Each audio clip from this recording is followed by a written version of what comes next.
From the great halls of their house, there are assembled three who hope to one day be the world's greatest driving heroes. Created from the cosmic legends of the universe comes our team captain, the Vision, Bill Fisher, and their soon-to-be Wonder Woman, Vicki Fisher, and our Captain Marvel and head flight trainee, Jennifer Scripchuk. Their mission: to fight injustice, share what is right and wrong, to get you out of your house and come out racing with them and serve all mankind. They are the Garage Heroes in Training Team. Welcome to the Garage Heroes in Training Podcast. I'm going to be one of the hosts for this episode. My name, Bill. Who else is here and hosting? Vicki. Okay. I am here. You are. We may have Jennifer. We may have Alan. We have no idea. We've got two other people coming in. The first one who's here, we just had a race weekend, so bear with us. We're still trying to pull ourselves together.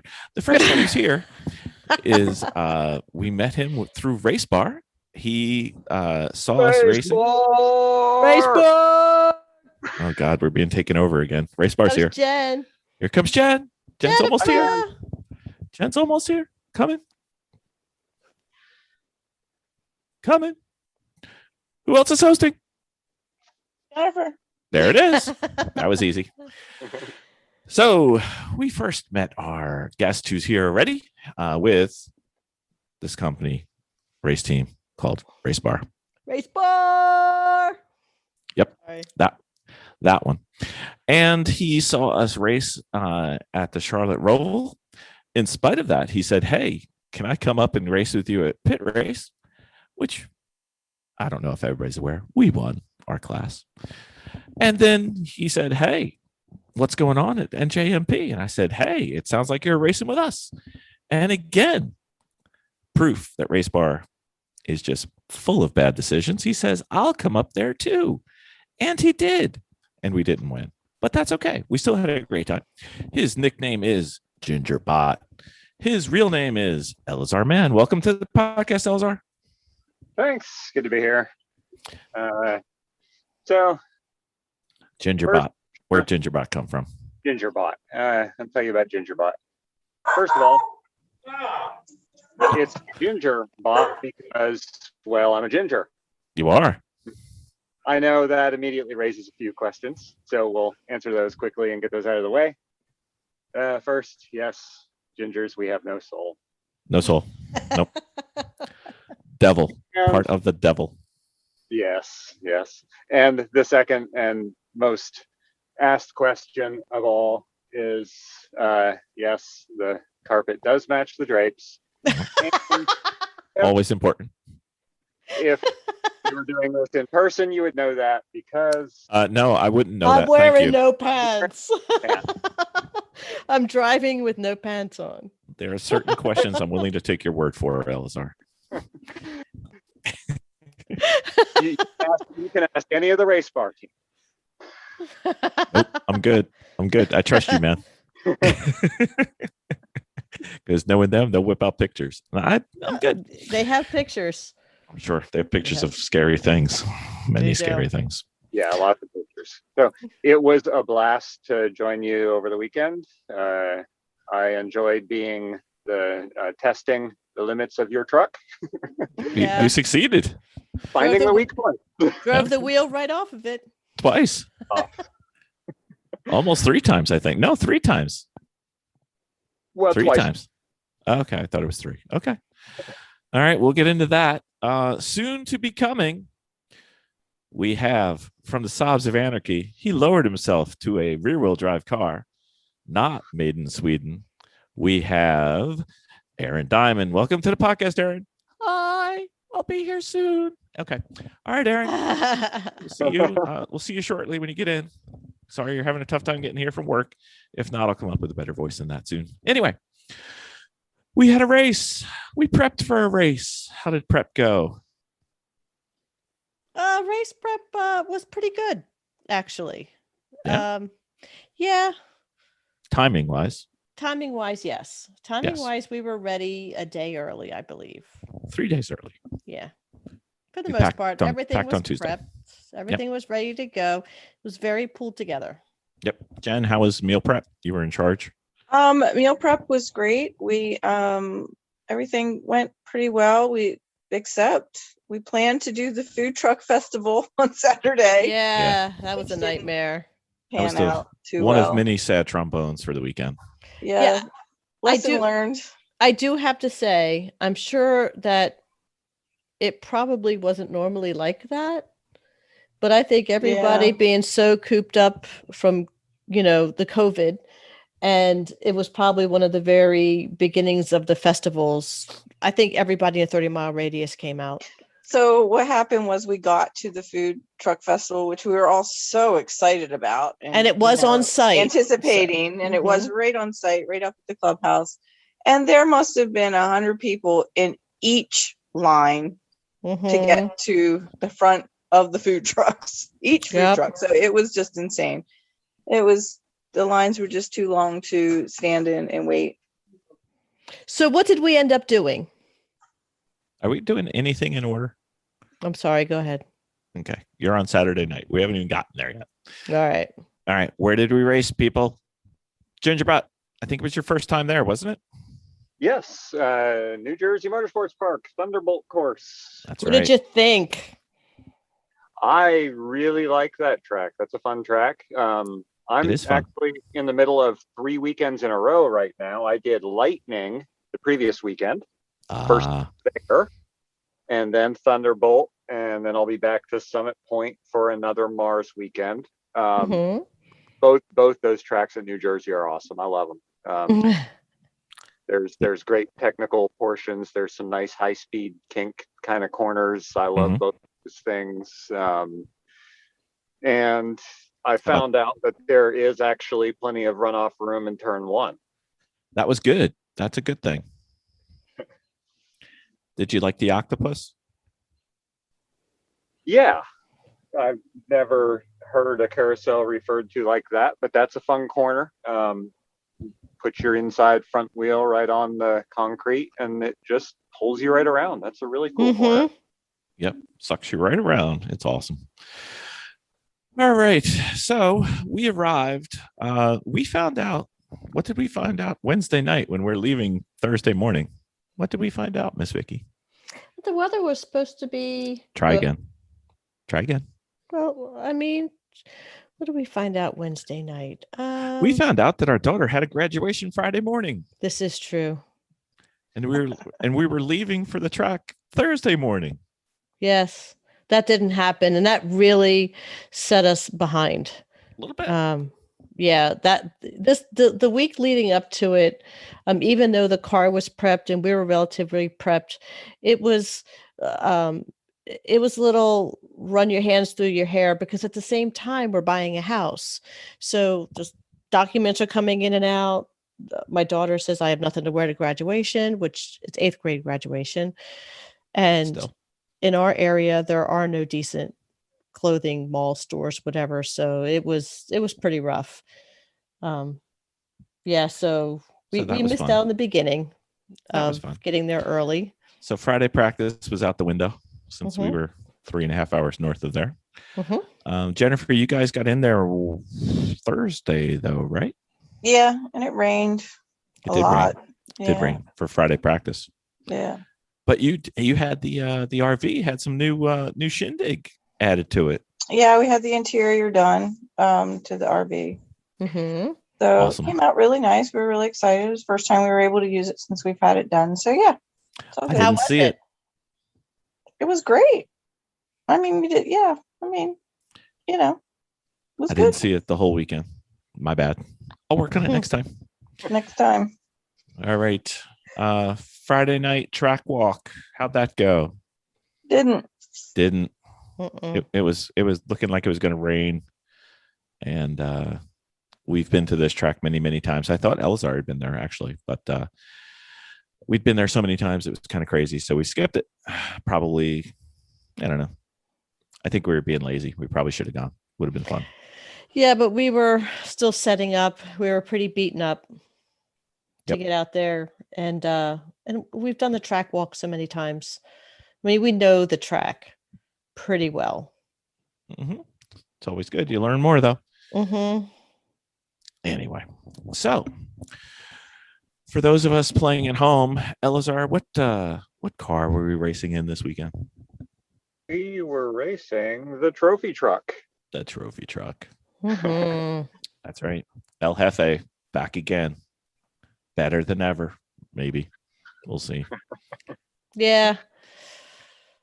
And in honor of the recently released Marvel television series, the theme remains Loki. Mm-hmm. I think our tech went over quite well. Our new costumes. I think so too. It's really kind of sad there weren't as many, I think, themed cars as there normally was. Yeah. It's hard to tell the way tech is now because you don't line up in everybody at once. Mm-hmm. Yeah. So it's kind of a parade through, and we didn't get there till 4:30. So it was pretty late. If there was any themes, we probably missed them by that time. Yeah. But yeah, so our theme, we went out. I dressed up as Scarlet Witch. Jennifer dressed up as Hela from Marvel. She did. And our friend Aaron Diamond went ahead and took Loki from the new series. So Loki running for president. Yes. So we did some parade laps with the truck and our costume as You forgot somebody. Thor. Yes, big Thor. Luxury mammal Thor. Yes. He was let me see, emotionally broken Thor. That's right. Yeah. He should have gone for the head. Yeah. Instead he went for the beer. Yep. So Jim, Jennifer's hubby, graciously put up with us again and did luxury Thor. So that was quite fun. Aaron played along. Elazar, you didn't get there in time. No, I didn't get there till well after dark. I missed it all. Yeah. Alan was there, we think. No. Somewhere on his bike somewhere. So no Alan. Went through Class B, 0 penalty laps, which is all we can ask for. And so then we set it up. So everybody who's familiar with our truck knows it's middle low end of B type of vehicle. And it's going to take an 11th commandment to come down the hill for it to ever win B. So we had 5 drivers for the weekend: Vicki, Jennifer, Mr. Gingerbot, Aaron, and Alan. And we were insistent upon putting everybody in the car each day, which meant what little chance we had wasn't going to happen. But that was fun. Anyway, so Vicki, you started off Saturday. How'd that go? It was crowded and a bit aggressive. What? But New Jersey drivers? What? Yes, it was, but it was good. I was not intimidated by these guys whatsoever. And I just kind of ran it as best I could. I had a great time, and I was kind of huffing it through there, and I wasn't going to give up my my spots as best I could. Yeah. But at the same time, I came in because when I was driving, I was letting them know that I was not having the power in the car that I should have. So, yeah, we can go into that if you want to, or you can direct it the way you want. We could. I think the order was you, then Aaron, then Alan, then Jen, then Gingerbot, right, for Saturday. Yes. Right. So we started having trouble with Vicki, and then we're welcoming to the podcast. We have Aaron here instead of fake Aaron. Oh, Aaron's here. Oh, nope, that's not good. I don't think your microphone's very happy with you. It's not. It's good. There you go. Better? You got it. Yeah. No, it's fine. It sounded like a wiring issue. No big deal. So, Aaron, I think you got into the truck and you confirmed Vicki's diagnosis that it didn't quite feel quite right on Saturday? In regards to the way that it was driving or the way that it was Power. Yes. I think everyone who got into the truck agreed that there was something amiss, that there was not power between 3,000 4,000 RPM. Yeah. And that was really kind of bizarre. So all of us, first time for us. yeah. So with that issue. all of us were taking our shots every time we were driving to try to diagnose it as we would come in, and we would start thinking on it and trying to poke around in it to try to figure out exactly what it was. And I have to go back and try to figure out what we might have done that was different to the engine, but I don't think it was anything like that. So, but anyway, I was losing power. I came in, passed it off to Aaron. Thank you. And I told him the situation, and that every time that I had a chance to pass and I was ready to pass, it just wasn't there to do it. And I also at that point had lost the telemetry. Not the telemetry. It was the It wasn't working. What was it? The shift light wasn't working. So I told number it. One. Yeah. So I didn't know how the shifting was going. So I wasn't pushing it as hard as I could for that reason. So I came in and I told Aaron and I told you that I wasn't sure if it was because I haven't driven it in a while and I was now kind of used to driving the E46, that maybe it was just my sensory to the car, So I handed it off to Aaron to see if he felt the same thing. And I'll let you know what happened with Aaron. So Aaron, you were much better on Sunday once we figured out what it was on Saturday. I was also better on Sunday because I didn't get 2 black flags like I did on Saturday. Oh, there's that. That story's coming. So yeah, we'll get to that. No, trust me, that's on my notes. We got that one covered. So between you and Elazar, I think you guys figured out what it was. What did it turn out to be? We kind of limped through Saturday. We just did the Dory method, just keep swimming. Yeah, the power issue. I don't think the power issue was necessarily fully solved because even on Sunday, we still had the same power issue. Did we? Yeah. It wasn't fully solved, but it was kind of solved, like maybe a little less than halfway. It felt a little bit better on Sunday. Mm-hmm. Well, the times were much better, and I had to leave early, so I was just watching race monitor. So times were much better. You guys were like 6 or 7 seconds faster on Sunday than Saturday, so I thought we were good. Yeah, we threw a couple parts at it, just guessing, a ignition module and a ignition coil. Yep. And I tightened up some questionable connectors here and there, and that may have had an effect.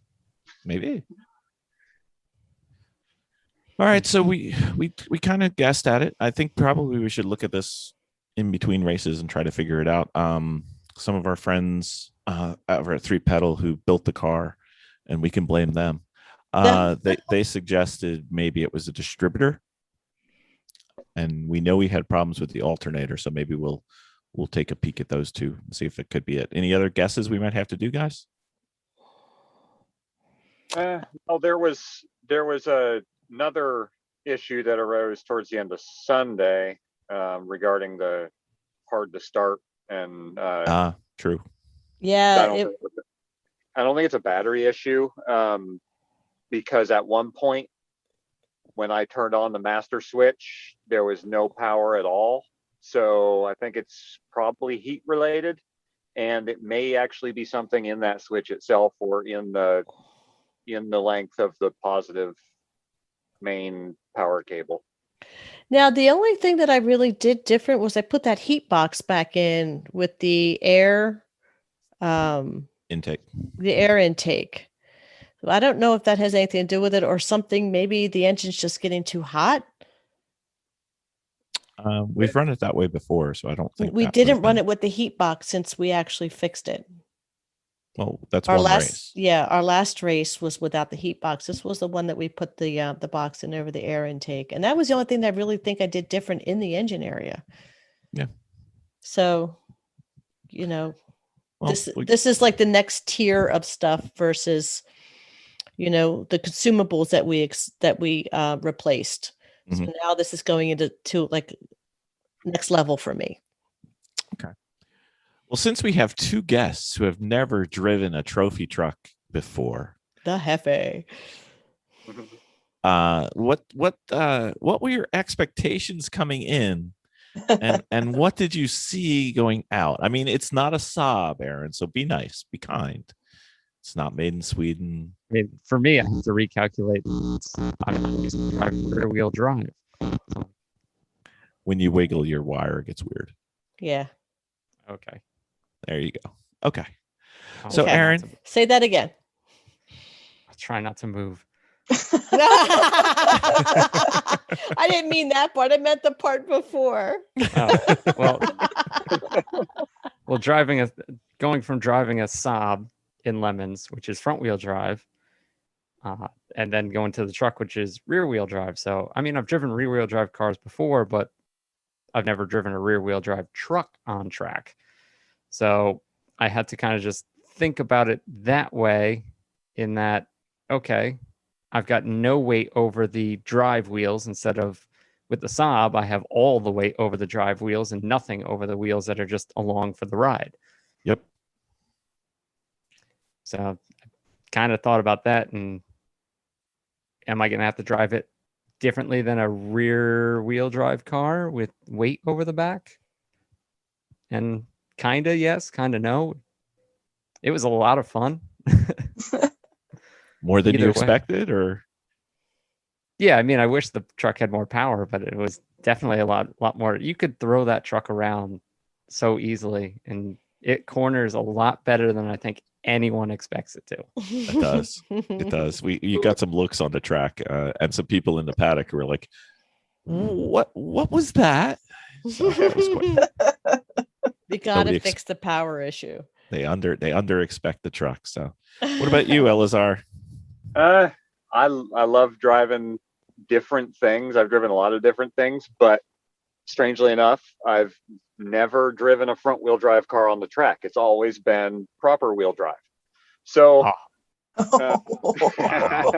Oh, I think Aaron's bleeding a little bit. If you want to drive, go ahead. My personal car is an MR2, which is a mid-engine, so I have, weight biased over the rear wheels. And the big difference there is that I can't really hang that car out a whole lot because you can't get a lot of angular velocity and get the station too far because it'll get away from you way too quick. Mm-hmm. With the truck, on the other hand, you have a lot more freedom to let it move around, let it rotate underneath you a lot, and it's easy to recover, and you never feel like it's going to get away from you. So it's very easy to recover. Yeah, it's super fun to drive. You can plant the back end back down with some throttle anytime you want. Mm-hmm. It's a blast. And the one expectation I had was a bit of understeer because lots of weight in the front. Yep. And that it really wasn't there. It turns in so well. I was really impressed, and it was a blast to drive. And they were killing it. Alazar and Aaron were killing it on the track. There was a little bit of competition. What are you saying? I don't think there was a lot of competition there, but we'll get to that later. It was fun. It was a great weekend. It was an was. awesome weekend. So, ladies, you drove the truck at pit race and you drove it here. What was the difference? Could you see any difference? It finished at pit. Yeah. Well, there is that. No, I was really struggling with the power issue. Yeah. I was having a really hard time with it. So I was ready to do the passing, and I just couldn't. I was really having a hard time with it. I was frustrated, but yeah, I mean, just the one thing I did learn through this this time around was that, again, I was just muscling through the traffic, and I wasn't intimidated at all with the way it was handling. Mm-hmm. But when you're in the traffic, you're not going super fast anyway. So Right. No, when you're in the traffic, that's when it's the most difficult to drive, because when you have free track, you can focus on your line or focus on your braking points. But now you're offline. Your braking point's going to be whatever the guy in front of you or the guy in front of him is going to be. And you have to pick the spot that you're going to go to before anything happens. So it's like, if you're going to expect the guy to your left is going to brake and the guy to your right is going to brake, am I going to brake later than them and pass them and then take the corner faster than I normally do? Or am I going to brake earlier than they do and try to pass them with more power afterwards? So there's a lot, when traffic is always a pain, especially in something that doesn't have a ton of power. Right. Yeah, we had some issues this weekend. We gotta figure that out. Although we're trying to get a second car ready for the next race, but we still want to get this one running. So, Miss Jennifer, how was your racing weekend? You only got to race on Saturday. We had some issues. We'll get into those. It was a lot of fun. I mean, I've been on the track before, but it's been a long, long time ago. Yep. Probably could have benefited from the track walk, but again, we were all exhausted. But once I went around a few times, like, it came back. So, I just went out there and did laps. I'm sure there's a huge difference between the first 3 or 4 laps and the rest of my time, but a couple seconds here or there. Yeah. So you shave some time. Yeah. Once I got going, I got going. So it was a lot of fun. Again, like, Pitt was kind of that breakthrough for me where, I really wasn't intimidated out there and didn't find that here either. So I was really happy with that and just had a lot of fun. Like, yeah, because that's always been huge for me. So, but yeah, it was great. I had a great time until, we didn't. And then it got really loud and it started missing, and they're like, "Stay on the track, we're getting gas." Oh, jeez. Okay. I'm like, but something's wrong. we had some additional mechanical issues. Vicky's probably best at explaining the preface, and Jen is probably best at explaining the issue. So, Vicky, what did we work on ridiculously long amount of time prepping for the race? The exhaust. It was exhausting. It was exhausting. So we originally sent the exhaust to go out to get done for Pitt, and we had the cherry bombs put on this time, and we had it rerouted a little bit. And the way that the shop had done it was that the exhaust system was it had to go around the transmission to come down to one side and then out the passenger side in front of the wheel. There's not a lot of space for this exhaust system to run underneath there properly. It's just not built for it. But they ended up putting it too high under the transmission, more towards the engine. So it kind of hung down low. And in Pitt, I had gone off the track. Too high meaning to the front of the car. To the front of the engine area. So it hung down lower than it should. And I had gone off and I broke the flex pipe in Pitt. So I was totally okay with taking it out to go get it done. But Alan wanted to make some adjustments because the exhaust, the way it was built, was crimped.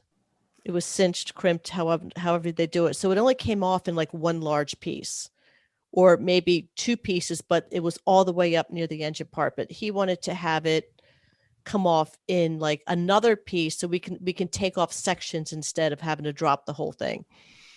So the one day that we were supposed to do that ended up turning into 3 days, but I only get to see Alan 3 days a week. I mean, 2 days a week. So this one day project turned into, for me, a week and a half that we could have been using on that. So I just told him afterwards that we're sending this work out to go get done. Okay. So, Nice. So Miss as Jen, we went onto the track, yes. we started having issues with the exhaust system. Miss Jen, I believe you successfully tested our exhaust system and found it lacking. But not the entire time. It was just the last few laps of my turn. So all of a sudden it just got really loud, and then it was vibrating and missing. And I mean, it's certainly drivable, but not in the opinion of the Black Flag Station. Well, no, we never got a black flag for that. We didn't? Nope, we did not, because I came in and we did before not, they black flagged us. we did not get a black flag because we purposely asked the judge, who the guy who was in the pits, to check out the car to make sure we don't get a black flag, because I had already gotten 2, and that would be 3 black flags in one day. Wait, you had gotten 2 black flags? Oh, we'll get to that. Don't worry. So we asked him, should we bring this in and repair it, or are we good to continue going? They looked at it. Basically, I guess they had put 2 kind of, I don't know how to explain them. They're kind of clamps on the exhaust. They're like straps. Exhaust straps on the exhaust to hold the 2 sides together right in front of 2 flex pipes. And one of these straps had slipped off, and the exhaust was exiting out of one of the pipes right underneath the cab. So the judges were not happy with that. So they said, just bring it in, fix it, and you're fine. Okay. So yeah, we never got a black flag. So we were just getting ready. It was my turn to come in. And I don't know who was getting in after me. Elazar? I was getting in. Yeah. So he just drove it in and worked on it. So it was during a change where we brought it in anyway, but never a black flag. So that was good. Well, that's not entirely true. I got in, drove it back to the garage. We worked on the exhaust, thought we got it sorted out, and I went back out. And after a few laps, the other clamp on the other side came loose and fell off completely, and we lost it out there somewhere. And so you're saying there's this one time back in band clamp. Okay, sorry. Had to do it. Involved. Okay. No flute. So then I got to experience what Jen experienced with the super loud and the rattling, and it felt awful. But I tried to stay out, and then that's when I got a black flag. for mechanical, though, not for any shenanigans.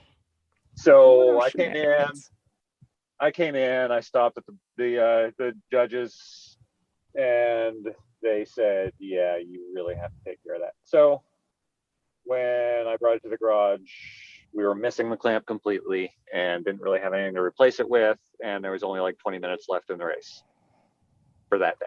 So frustrating. That kind of ended Saturday. Yep. It was so frustrating. It was. But it was not the most frustrating. We had a couple things happen. We had one of our friends had a problem on Friday. Yeah, I'm so sad. So sad. Okay, so 3-Pedal Mafia had just built, or what car was it? Solstice? No. 300Z. So 300Z. 300ZX. They have been working on this thing so hard, ironing it out. They had a couple issues with it at pit. They ironed that out. They brought it. And on Friday, on a rainy day, one of their teammates went into the wall with it. And prognosis is TBD. Yeah, it looks like they're going to have to pull the frame. I feel so bad for them because they all had to take a step back and then process kind of what happened. I mean, nobody's angry at anybody, but they all had to just take a step back, process, come back together, and come up with a plan. But that car was out. But fortunately, Chrissy's former daily driver on the 3-Pedal Mafia also came for the trip. And Mazda 3. the Mazda 3. That is their backup car, and they drove the hairy heck out of that. Drove the axle right off it. Yep. Um. So speaking of bad news, Aaron, let's talk about Black Flag, shall we? Aaron, let's We elaborate might- a little bit on what happened there. You bring a Saab driver to a race, and what happens? Well, I will preface this with so far, like before Saturday, driving in Lemons, I have only ever gotten 2 black flags. Well, after Saturday, you only got. I did 2 have black one flags. black flag previous that actually the flagging station flagged in the wrong car. And then I was like, I was angry. Is Alan on here? Oh, sorry. God, sorry, my bad. But yes, I got 2 black flags in one day driving your car. Versus how So what how many black happened? flags? How many black flags in how many races prior to this? 2 legitimate black flags. In how many races roughly? 20? Since 10? 2016. Oh, since 2016. Okay, so at least 10, right? Yeah. But it was a new car. You haven't driven it before. We totally understand. Thanks, Jennifer, for the race car driver excuses already that I am gonna use. It was yes, rear-wheel drive. It was I wasn't used American. to It the wasn't car. a Saab. It was rear-wheel drive. I will say my biggest issue was I went into it with like a new pair of shoes and I wasn't used to the pedals and I kept slipping off the brake pedal. Yep. So my first black flag, I was going into the first corner, flagger threw out, I was neck and neck with another car, flagger threw out the yellow flag. We both hit the brakes at the same time, but my foot slipped off the brake and I went past him. So it's got to be the shoes. Yeah, it's all the shoes. It's all the Yeah. shoes. It was the shoes. I changed the shoes on Sunday and it was fine. OMP No black flags. shoes. Yeah. Yeah, they were quite nice shoes as you walked to the black flag station. And I believe that was one of the incidents. Was there a second incident though? There was a second incident. Was the shoes? Was it the shoes? It's got to be It the was, shoes. It was the shoes again. I went It's into the got to be chicane. the shoes. I went into the chicane and I hit the brake. My foot slipped off the brake and hit the gas pedal, and I went straight into the grass. Okay. He didn't wear those shoes though for the second day. I didn't wear those shoes the second day. I went to my old shoes, the ones that I use for pit work. Now, I do have to say that he was attempting to do heel toe. I did attempt to do heel toe with the original New shoes? shoes, the OMP shoes, which are the new shoes. That was not working. I could not do it. I put on my old shoes, which are a pair of Sparkos. They've treated me very well. And I could heel toe with those because they're wider. And I could make full grip on the brake pedal. So I had no issue with that. So sometimes I'm saying this from a guy who sells equipment for a living. Sometimes the cheaper, wider shoes are better for a certain situation than the fancy, Like a narrow Lemons ones. car. Yes. Not a red car, just a Lemons car. So I'll save my OMP shoes for when I'm driving Porsches and Ferraris one day. Real cars. Okay. So I will note on my spreadsheet that Aaron's shoes got 2 black flags this weekend. So okay. My shoes got 2 black flags. All right. Aaron's still fine though. Okay. Elazar, are you going to blame your footwork on your shoes, or are you going to, be a man and not? He's going to blame the truck. I blame the fact that I didn't have any black flags. There's that. Oh. There's that. Although I do feel bad for Elazar because he got the most mechanical failures out of any of us. He did. If it was going to happen, it was going to happen to him. Welcome to my world, honey. I'm actually glad, especially the ones coming up, the ones on Sunday. I'm glad they happened when I was in the car because there were super high speed failures into turn 1. Yep. Yeah, you did. They were both on turn 1. Yeah, and they may, I don't know for sure, but they may not have turned out so well for somebody else or anybody else. I don't know. So. We had some external people saying that it was probably best that it was you. So we agree. We agree. Yeah. So I agree because I was supposed to be in at that time. Yes, you were. So Elazar, what did we subject you to this weekend? You had Saturday. You had exhaust issues, right? Yes. Okay, but Sunday we raised the stakes. We took it up a notch for you. Saturday, my ears were subjected to abuse. The exhaust. Yep. And Sunday, first, and I think lap 4 or 5, almost right off the bat, my heart was subjected to we stress tested you. Yeah, a bit. Yeah. So that was my first incident ever of a complete brake failure, and that was at the turn 1, so the highest speeds on the track, probably just over 100 miles an hour is what I was seeing on the data.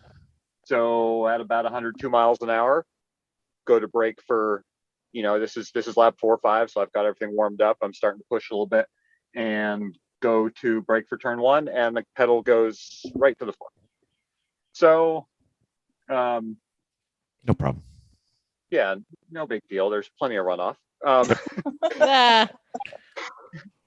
I did what I've seen people do in videos, because that's where I get all my training from. I threw it early into the corner, tried to scrub off speed while I was still on the pavement, cut across the grass at the apex to keep it as straight as possible, and again scrubbed some more speed when I got back onto the pavement on the other side. And I may have overreacted a little bit, because by the time I got to track out area where that normally is, I had slowed enough to where it was completely under control, and I didn't really need to use a lot of runoff on the outside. So but it was pretty scary, and I brought it into the garage, and we found the brake hose for the right front caliper had pulled out of the fitting where the banjo bolt goes into the caliper, and so it leaked a bunch of fluid out, and yes, it did. The whole brake system, when you have an opening like that, you have zero pressure, and so no brakes. Yep. So thinking about this, because I had to leave early Sunday, so I got to stay and see Elazar break our brakes. It wasn't him. No fault of his. No fault of his. I'm just saying he was in the car and the brakes broke. Is there a way that we should have found that during inspection, or is that just it happened? I mean, obviously we're going to change to the steel brake lines now that we know what brake line it is, because Aaron went out and got us the right ones. But is there something we missed? I really don't think so. Okay. I mean, eventually, the way the rubber hose gets crimped into the fitting, it's, it sees pressure, being pressurized and released so many cycles over so long, and then the heat that's involved that it sees down there. I don't really think that's probably something you would have been able to see. Okay. I mean, perhaps maybe you would have seen it starting to rupture at some point, but I really don't think so. Okay. It's just one of those good reasons why it's good to go to the stainless steel braided, Yep, for sure. All right, so Elazar, that wasn't enough. We needed to do more to you. What else did we do to you? So sorry, Elazar. I'm so glad he was in the car, though, in a sense that he's a really skilled driver. So, well, I aspire to be a skilled driver one day. So, let's see. I got back in the car on Sunday to finish. Cool. And with probably 20 or 30 minutes to go in the race, coming down to turn 1 again, go to brake, and Aaron's shoes came out of nowhere. Brake. It suddenly pulled me off the track to the left in the brake zone. Damn those shoes. Aaron, control your shoes, man. It was always something with brakes. Oh, well, this one wasn't brakes. No, it wasn't. I was, I'm all the way track left in the brake zone, because it's a right-hand corner, and I have no room to recover. It just about rips steering wheel out of my hand, pulls me off the track to the left, and so now I'm 100 miles an hour trying to brake in the grass. You knew the way now, so this is good. Right. But Yeah. I did it all in the grass this time. So I got it slowed down enough to not run into anything on the outside. Got it turned around the corner, tried to come back on the track, and something felt really bad. At first, I thought I had blown the front right tire because that's kind of something wrong in the front right. And that was my first thought. And then that really wasn't it because I felt a flat tire before and that wasn't it. I didn't know what it was, but it really wasn't drivable. So I pulled off up in front of the flagger station at turn 2, and he signaled that it was not drivable. The front right upper control arm had come loose, and so the wheel was sitting with probably negative 25 or 30 degrees camber. Dude, you know what you could turn like with that much camber, man? Drift car status. Yeah, that'd be a hell of a flat track car. Yeah. So that wasn't what we dialed in originally. No. No. So The wrecker came out and hooked up and dragged us back to the garage, and we found, what did we find? What did we find? That again, it is sitting about 20 degrees, I would say. And looking back on it, just looking back, is that you were saying that the bolt had worked its way out of the control arm, Right. and we had no shims left. Right. Looking back on my limited amount of knowledge, there was one shim in the brake apparatus when we were changing the brakes out. I remember that, and you asked what didn't- it was. It didn't even dawn on me that we should have gone back and checked those bolts because the shim had come out. Time to put it on a wondering, checklist. I'm wondering if, well, now that I know, if maybe that was the beginning of the failure. Yeah. And we Sounds should have likely. gone back in and started looking at the bolts. Even if, nut and bolting with the line would never have anything. I think that shims just started all coming out. And then at that point, it was just a hot mess. Right, because once the stack of shims come out, then there's no tension on the bolts and they're loose to back themselves out. Exactly. Yep. So I'm thinking that's what happened. Now, I was talking to Glenn, who runs that the yellow S10. I was talking to him, and he was saying that his control arms are adjustable. And he says then he never has to worry about the shims. So that is something that might have to be looked at in the future.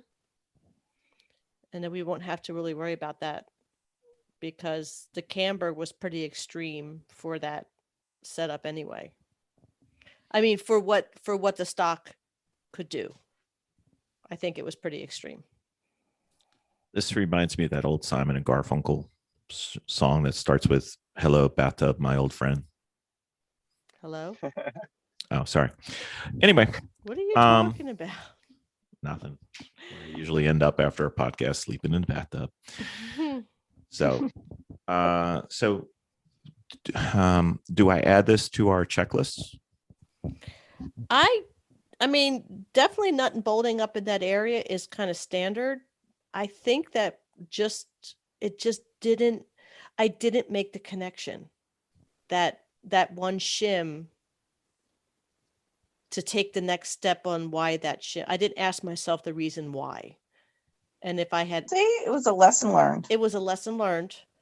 Why did it do that? Now, I'm still learning, but and that happened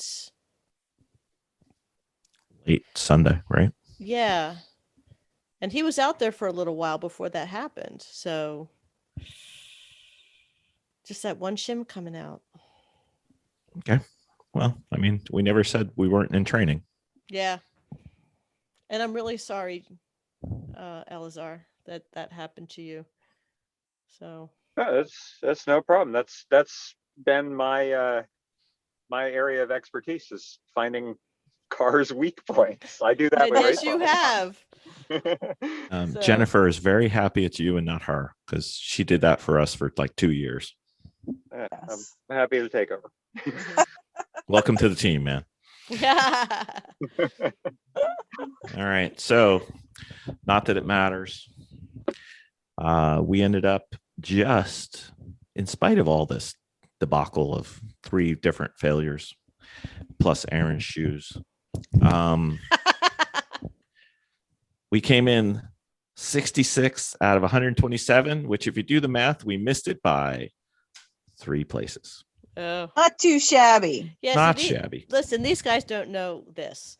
So, we kind of, if we win and we bust our serious rear end Microphone. on this, then it's awesome. But us also finishing 50%, that's considered thumbs up. Yeah. Because we're still in training.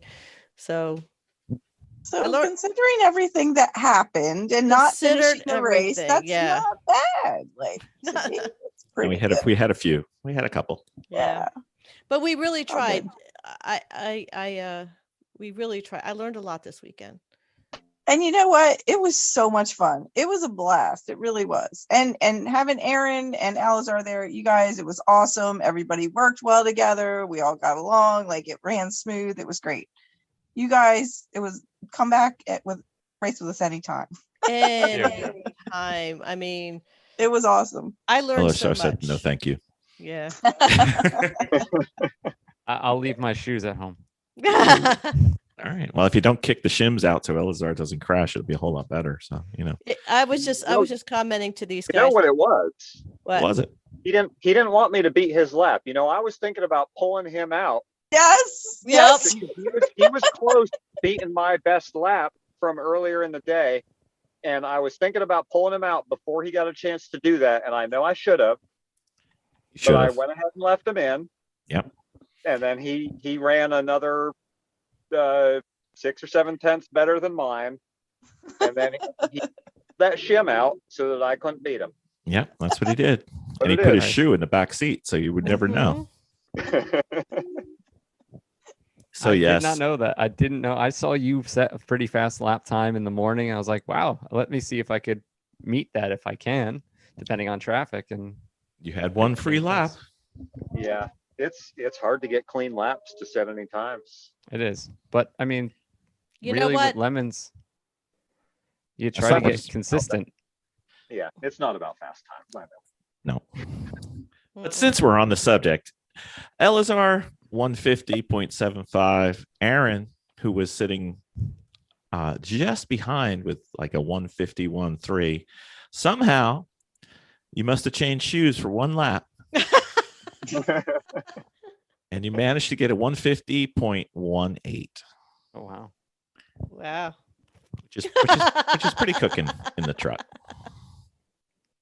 Yeah, and if you ask whoever that guy who was in the Miata number 90, he and I had a battle royale where it was just like he came up to me afterwards and he's like, I did not expect that truck to be right on my butt.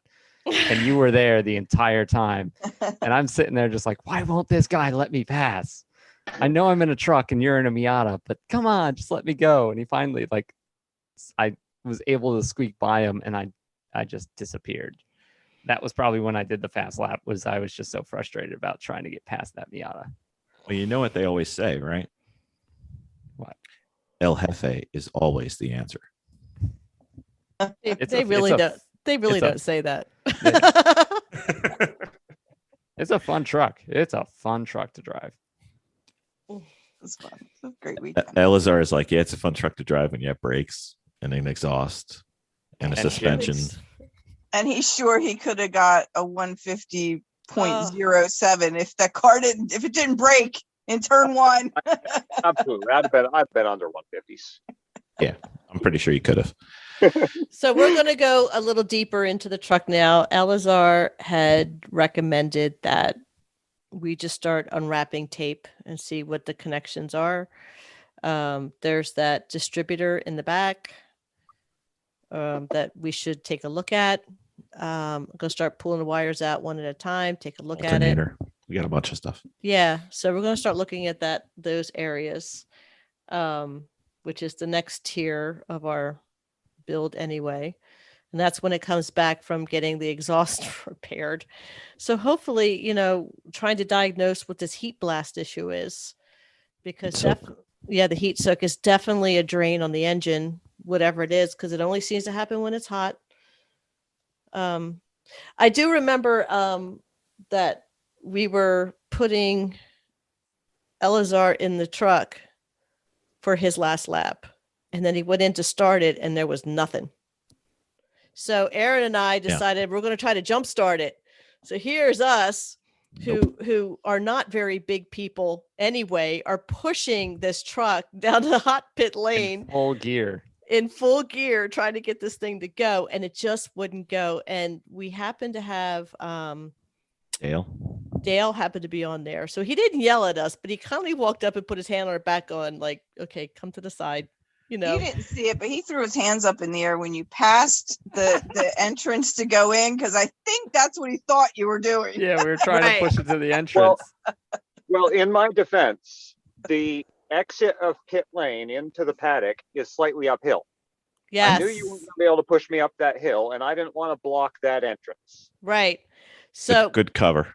But as we realized once we hit the entrance that it wasn't going to do anything, we just gave up, because we could not start huffing this thing down pit lane.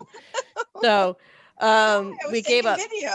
So as soon as he came in and the truck calmed down a little bit and cooled off just a tiny bit, the thing turned over again. So we're just like, go. So Aaron jumped out of the back because we were getting ready to put a hot box on it, or like a battery box on it. We were just going to put a battery box on it. I was in the back of the truck, still in full gear. With his new pair of shoes, or his old pair of shoes. My old pair of shoes. Jumped on it.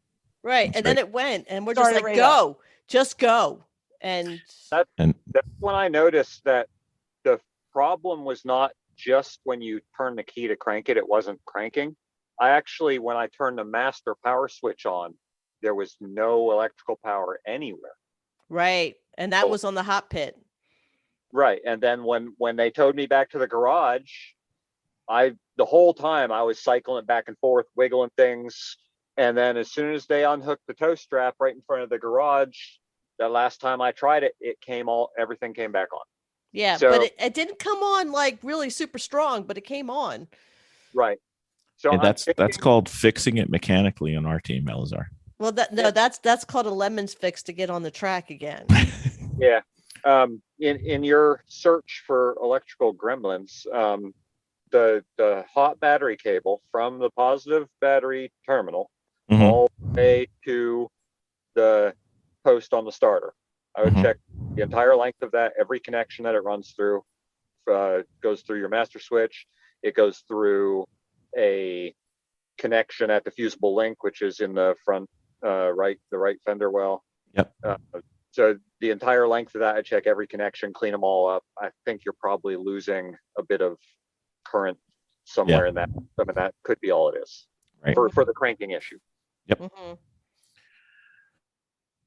So overall, what are your thoughts about how the weekend went? That could include what we did better and what we could improve. Miss Vicki, you've been with us the most.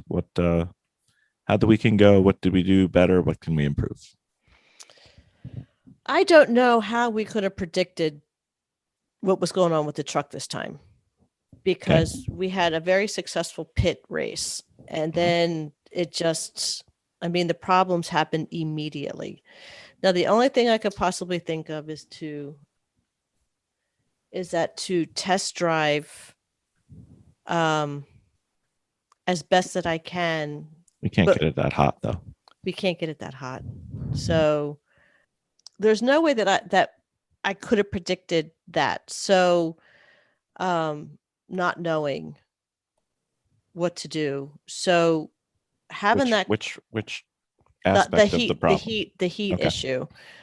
I probably could have nut and bolted better But even then, I couldn't have predicted that.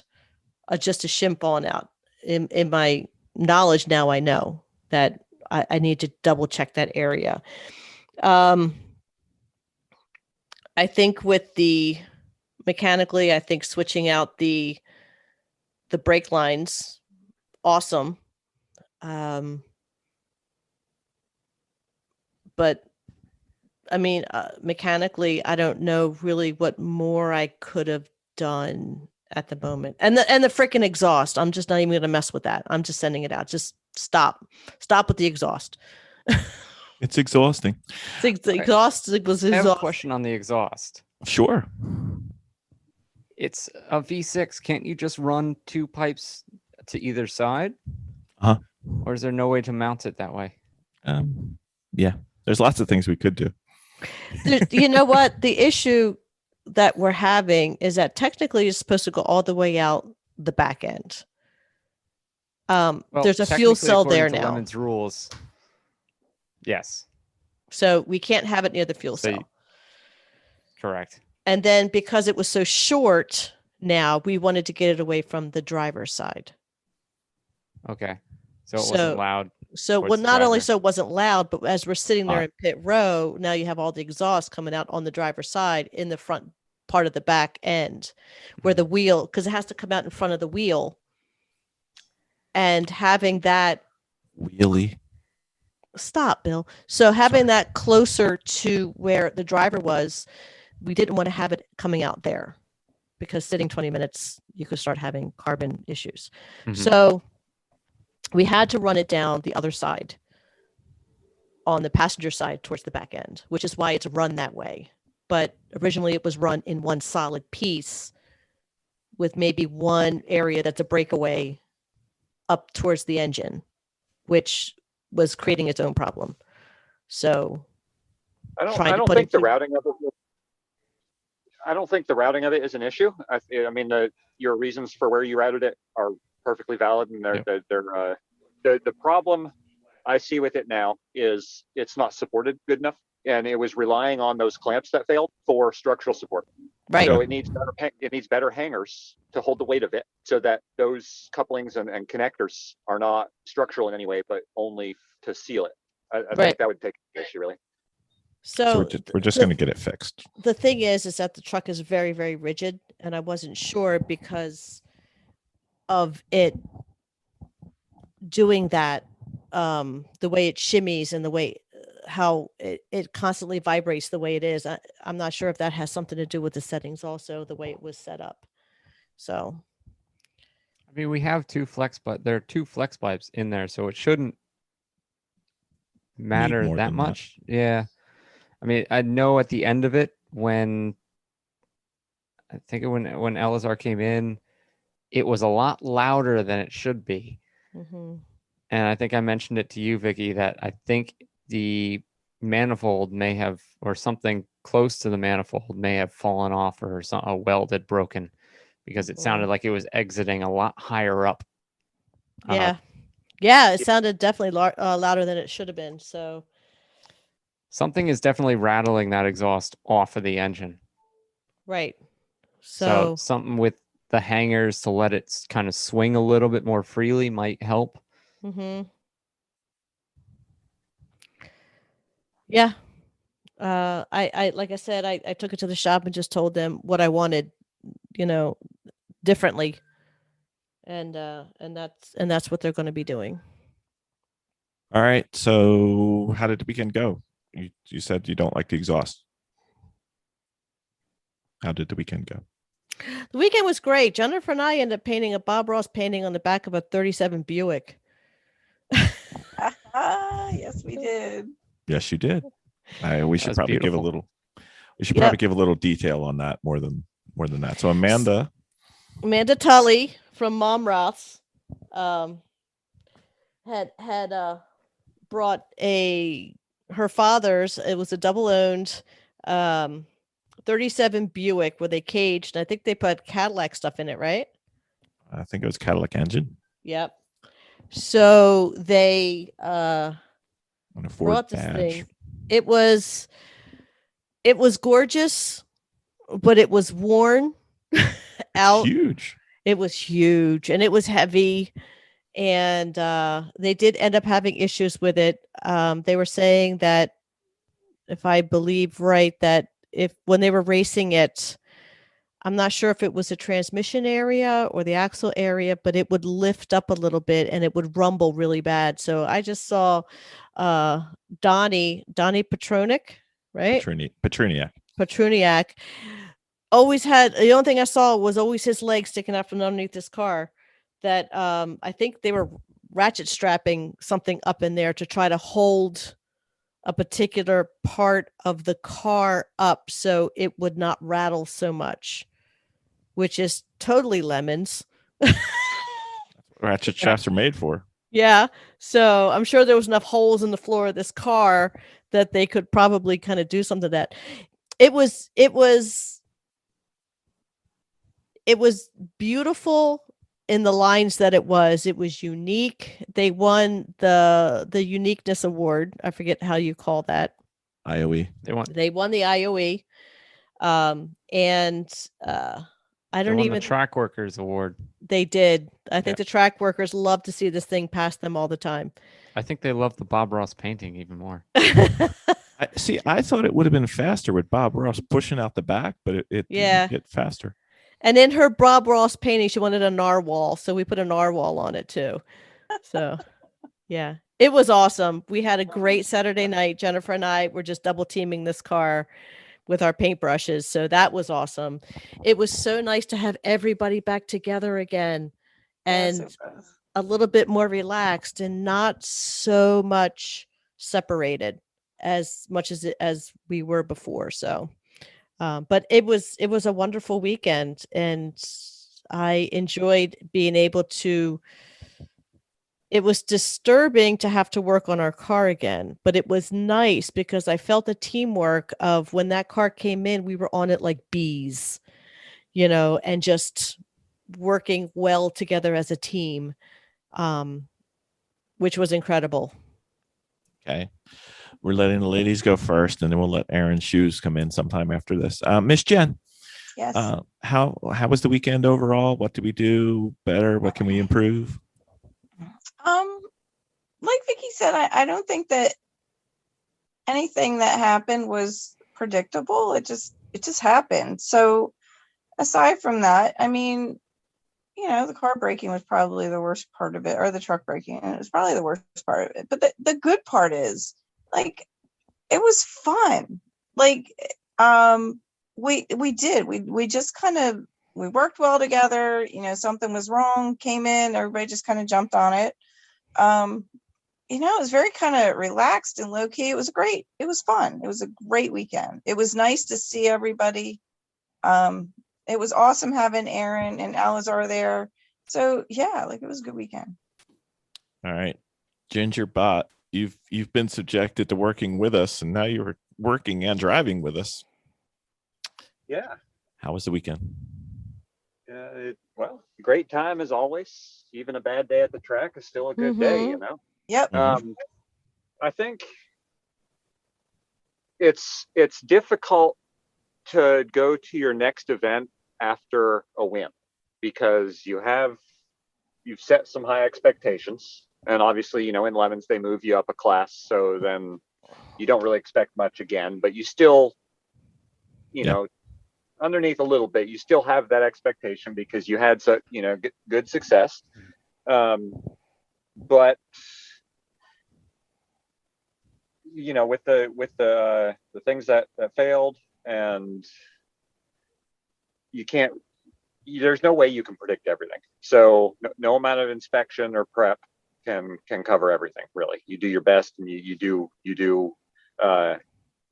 check everything that to check, but that's as much as you can do, and there's things are going to fail. So great time attacking the failures and doing what we could to fix them, and it's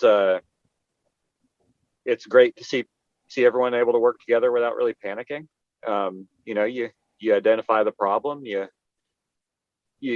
figure out the best solution. If there's nothing that can be done, maybe you have to wait on parts or something, then then there's no reason to panic. You do what you can, get it back together, and just keep trying. But I was learning a awesome. lot this weekend. I was really glad to have Elazar and Aaron on. Just the knowledge is so helpful to me. Yeah. Thank you. So Aaron, you got out of your Swedish fish. You got to see, you got to realize just how good your team is and how bad other teams are. You came into this, you changed your shoes and then you fell right in. You were good. How was the weekend? Once the shoes were changed, it was all good. Yeah, there it is. There it is. It's got to be the shoes. What do you think? How'd it go? It was a blast. I had so much fun. I mean, coming in, I never expected. I was like, oh, I'm going to be driving a truck. Well, let's see how this is going to be. Oh my God, that's so much fun. And hanging with all of you, and just, it was like kind of, even the Lemons guys, Jay Lamb was there, and he said it right from the get-go. He's like, it feels like normal almost. Almost, yeah. It's so nice to be it's so nice to be back and kind of hanging out with everybody, and everybody can kind of be around each other to a degree. But we're back racing, and we're back enjoying what we like to do, which is race really crap cars as fast as we can, and then fix really crap cars as fast as we can. Mm-hmm. Mm-hmm. And I mean, and we brought you a crappy car. We said we would. It's not that crappy. I mean, on Saturday, I had a ton of fun being like, oh, well, there's a bolt missing from the rear sway bar, so I have no rear sway bar. I'm still going to drive the crap out of it. And we subjected you to dressing you up as Loki. Yes, that was always fun. I mean, my team will admit to being, they're into it a little bit more than they used to be, but it's fun to dress up as part of the Lemons quota, I guess you can say. Dress up, have some fun with your theme.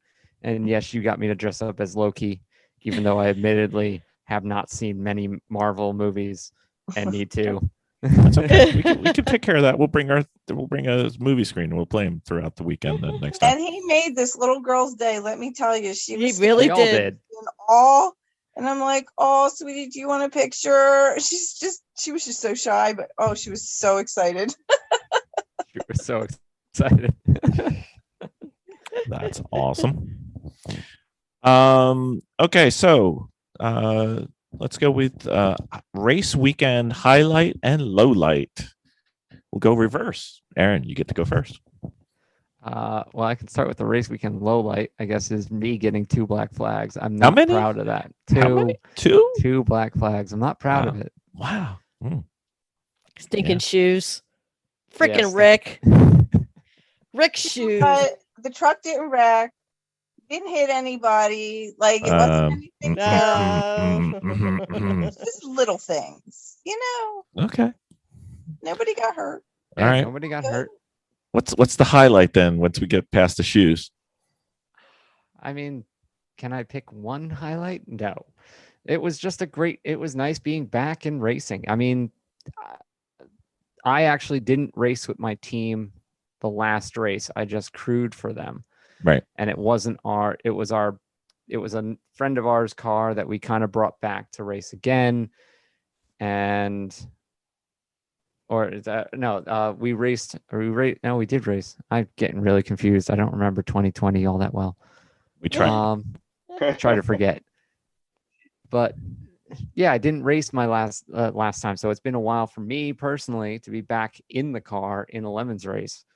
So doing that in whatever car possible was an absolute pleasure, and it was an absolute pleasure to do it with you guys. And thank you for the opportunity. It was so much fun.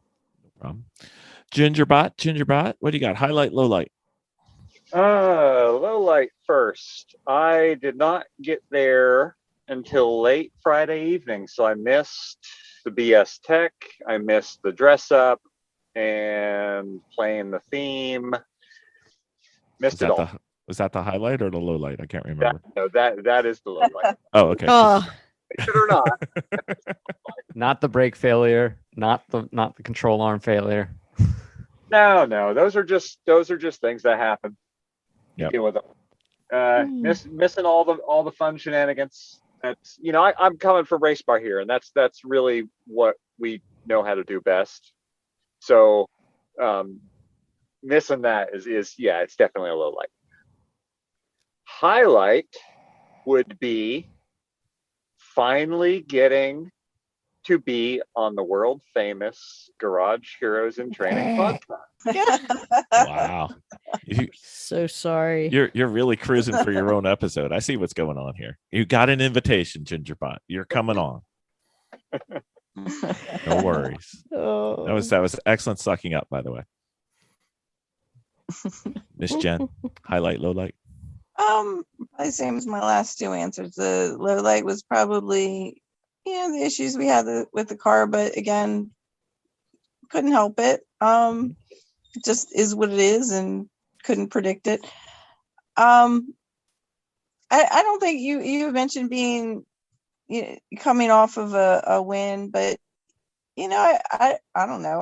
I wasn't really expecting really a whole lot this weekend as far as winning anything. So you've raced with us before, not to expect to win. I mean, I go and I have fun, and I have like personal goals that I work on, and it really is just about hanging out with everybody. And again, probably the highlight was having Alan Alan, Aaron, and Elazar there, and just kind of hanging out. I mean, everybody just kind of worked really well together, and there was no drama, and it was a great weekend. It was relaxing, it was fun, everybody had a good time in the car, and it was good. It was a good weekend. What about you, Miss Vicki? Everything Jennifer said, same thing. It was a highlight was just having everybody back together again. Yeah, I really missed everybody, and it just felt like an exhale this weekend. A little bit from everything that's been going on. We got a chance to be help out Chris Fix from the very good, very well known YouTube influencer. Yeah, his own channel. He ended up blowing his engine, and we gave him an extra garage space that we had that a car did not show up, so we loaned them whatever we could, and they brought in their stuff. So that was kind of fun to watch also. Don't give away anything in case they're doing a video. Yeah, that's true. And then low lights, it was just frustrating with the car because I did have higher hopes, and that was probably my fault. So there you go, thinking we're going to do something good. Come on. I know, but what's the matter with you? But I learned a lot, and I'm still learning a lot, and I'm absorbing everything. So that was how you learn. I know that was good, but it was very frustrating because some of the stuff was so. Couldn't have planned any of it. Well, no, but we it's could have stuff done that you don't necessarily think about when you're setting up the car to go on track. The exhaust was put together. Did you expect that the exhaust was gonna rattle apart? No, I didn't. No, but these things happen. Yeah, but that was kind of frustrating. We had wonderful guests that came to join us to race with us, and then I just wanted to make sure they had a nice experience too. We should probably get those people on because is Aaron and No, but I'm really, I really enjoyed everybody, and I enjoyed the teamwork, and I enjoyed the uncomplicated working together, and it just flowed so well this weekend, and I definitely would do it again. Yep, absolutely. So highlight, low light. Highlight, seeing everybody relax and smiling again. All our friends, we got to see most of them, some of them not as much as we wished because there was a lot of running around on our end. Low light, not being able to race, not being able to stay for the whole weekend. That kind of sucked. Anyway, let's get into story time. Memorable cars, teams, themes, things that stick out from the weekend. Can I? Yes, go ahead. I like the IKEA car. The IKEA car was hilarious. So here's the story on what happened was that he came through in tech with all of the IKEA stuff on it, and they informed the judge they were going to take it off, and the judges are like, oh no, you're going to drive with it on. So they had to go back to the pit, and they had to bolt everything down and secure it for them to go ahead and drive it. And that's how that all ended up on top of the car. And they all dressed up as IKEA guys, which was hilarious also. That was hilarious. I loved it. I love seeing the thing going down the road, down the track. There was one point I come down the straight and it's right in front of me. It's like, I wonder if it's big enough that I can get a draft from it. Yeah, right. So Amanda's car was amazing. That was nice to watch. This time around we didn't see a whole lot of themes, but then again we got there late, so trying to follow, if there was themes. I wish I was there a little earlier so we could have watched, coming through the pit, but they had decided to go ahead and use just ingredients for the car. And I believe it was metal, aluminum, wiring, human meat, and rubber was what they had marked on the lower part. Just said race car on the side because it was white and it was pretty clever. But I didn't see a ton of any other really themes out there. But again, I don't think a lot of people dressed up and did a lot of themes and kept it going. I mean, you had the IKEA guys, they did theirs. I did see I don't know what car it was, but I saw some team was parading around as if they were professional drivers. I saw someone with an umbrella girl, and I didn't know what that team was. But they seemed really committed to it up until they can get until the umbrella girl can't go out into the hot pit because she's not dressed in full gear. Right. No. Those pants were not FIA certified for sure. Mm-hmm. So what pants? exactly. She had no pants. Pieces of pants. Gingerbread, anything stick out? Saturday night dinner. We had some great discussion. Yes, we did. Yes, we did. No, we didn't. But go on. Not all of us. There you go. Yeah. So I think we should go for it. New theming ideas. That's great for your team, and also putting together an idea for a car that I will hopefully have ready by the end of next year. Yep. So I'll get the artistic minds working on that because I have no artistic creativity at all. So Jennifer and I live for Guess it. what? If you need a narwhal or anything really. Hey, if you want to rope me into that too, I'm the artistic guy on my team. I'm the one who's themed every single theme on the car so far. Okay. Done. Yep. Jennifer and I live and breathe this kind of stuff. So we did have the big bad caddy had a very large chandelier on it this year. That was another funny. really awesome one. Oh, not only that was that they were actually pushing the vehicle in because something happened to it, but they had one of those old airport. Had a LaGuardia tug. It was a legitimate a tug from LaGuardia. And it was old, but they actually had lit lanterns on either side of it. That's right. It was so good, patina and everything on it. So, all right. No post-race podcast would be complete without the good, the bad, the ugly. And what did we learn? Jennifer. Well, I mean, again, my answers are kind of the same. Yeah. No ugly. You didn't give me an ugly, and you didn't give me an ugly. The good is seeing everybody and finally getting, to a little bit of normalcy. And it did. It felt normal. It's kind of weird. Just still, you go into a store or something, a month ago, and it's like, don't forget your mask. It just felt normal, and it was refreshing, and it was good and good company. The bad, and there really wasn't any ugly. I mean, things happened, but they weren't bad things, but Okay. yeah, it's all good. What did we learn? Anything? What did we learn? I mean, I think Vicki probably learned more than I did as far as mechanical stuff. But again, having resources, and I can't tell you how valuable that is, when you don't know stuff, and to have people readily there that, you know, have the knowledge and can help and that you can learn from. It's so valuable. So, you know, I think Vicki probably benefited from that more than I did, but you did some new stuff this weekend though. well, yeah, A little bit. but Bled your brakes, did that electrical stuff. yeah, I mean, you know, Inch by inch. inch by inch. Yeah. All right. Yeah. Gingerbot, good, bad, ugly. What did we learn? Well, good by far is getting to drive El Jefe, The trophy truck. the trophy truck.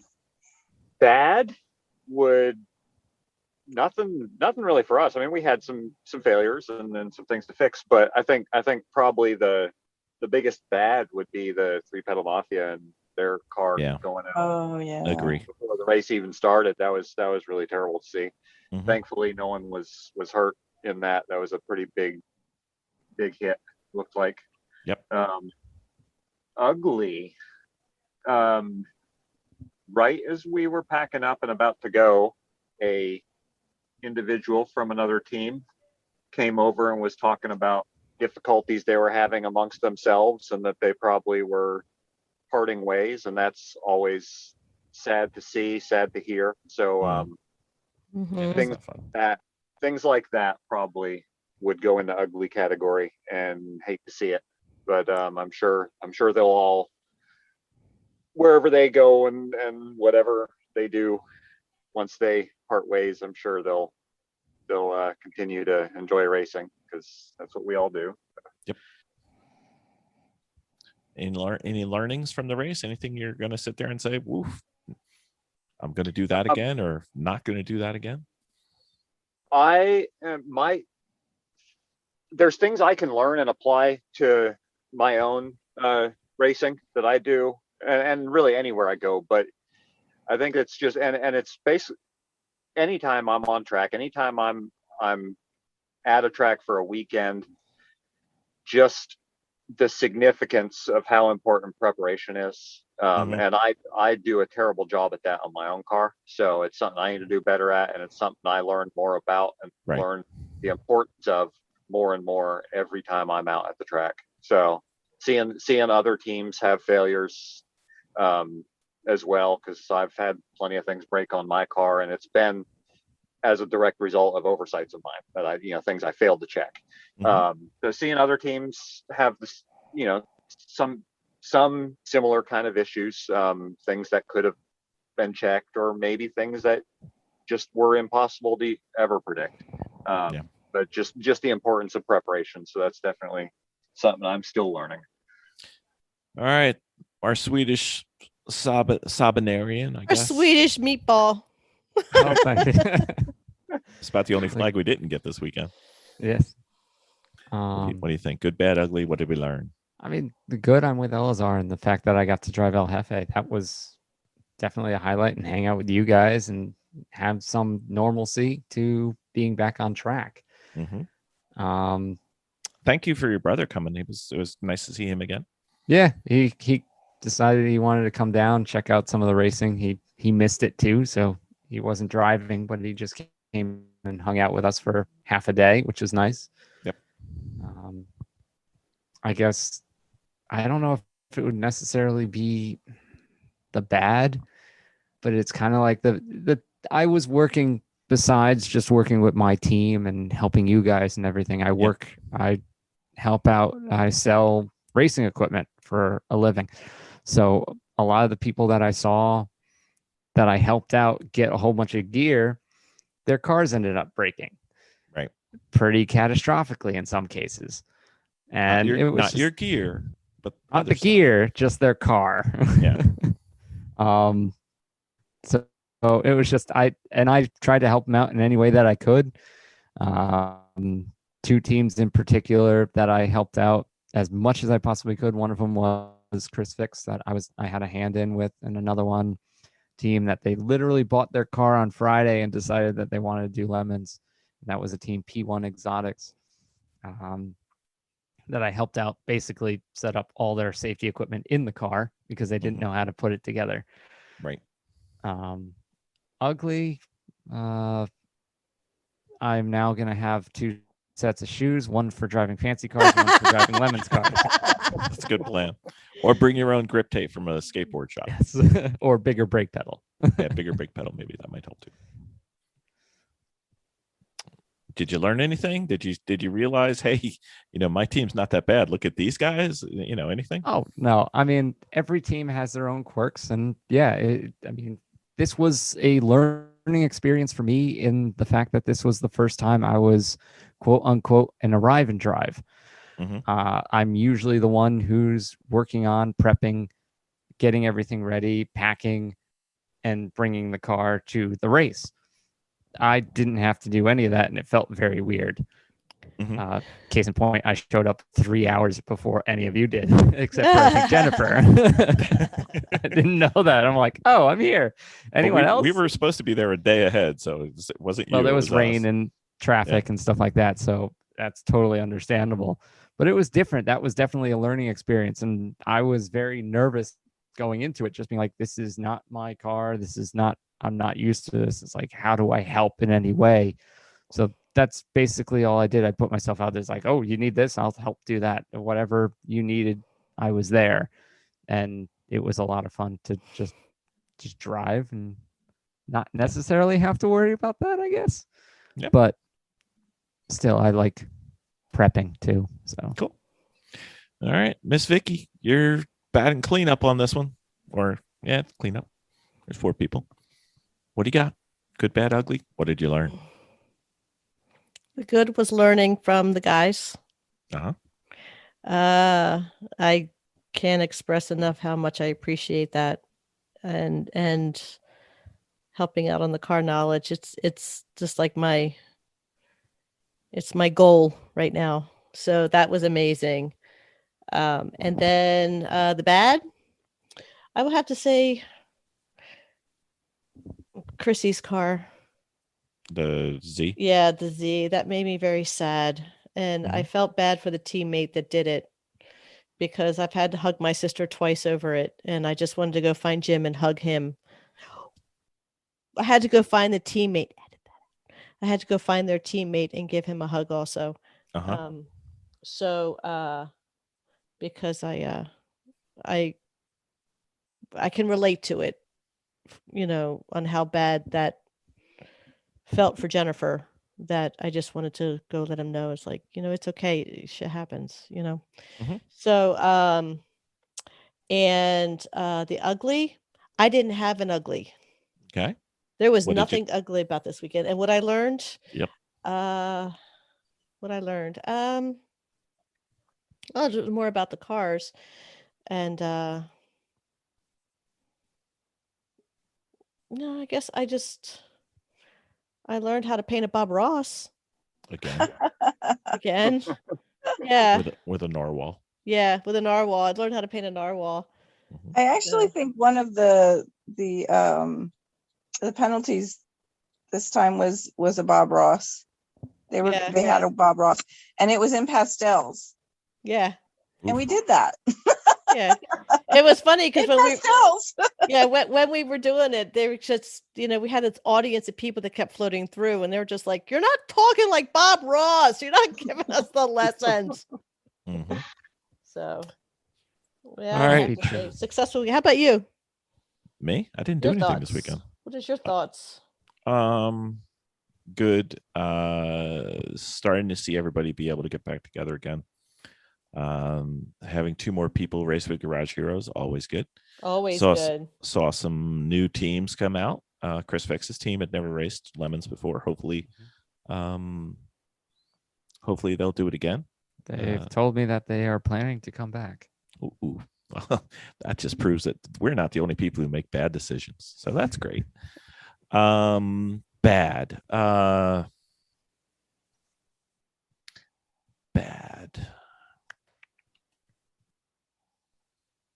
Not a lot bad this weekend.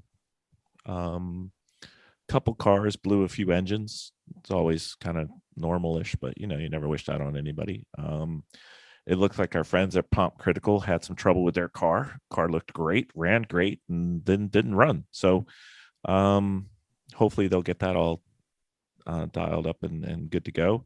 I didn't get to see Sunday because I had to leave. But giving the car to Elazar and having him have all the trouble, not the goal. Having Aaron with his fashionable shoes, not the goal. But we'll put those down as bad.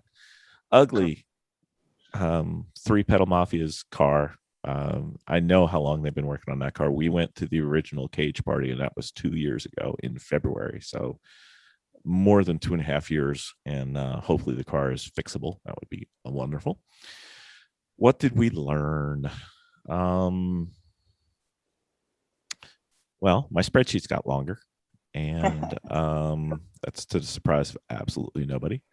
And it's nice when the school decides to have a graduation that they give you more than 48 hours notice would be something we learned from this race. That would really help because that was no fun. But having to leave for work kind of sucked, but we'll get back there again. I'd like to thank everybody. We didn't get to talk much about what Alan did, but Alan raced with us on Saturday, and I think he raced with Glenn's team twice, Saturday and Sunday. So he was all truck all the time. Anybody hear about his weekend? He's not here to talk about it. Anybody? No, I do know that he ended up getting a blister on his collarbone from the Hans because he's got he broke his collarbone a while back. And there's a bump there. So he ended up not being able to finish out the day on Sunday because he was just in too much pain with that on his shoulder. But yeah.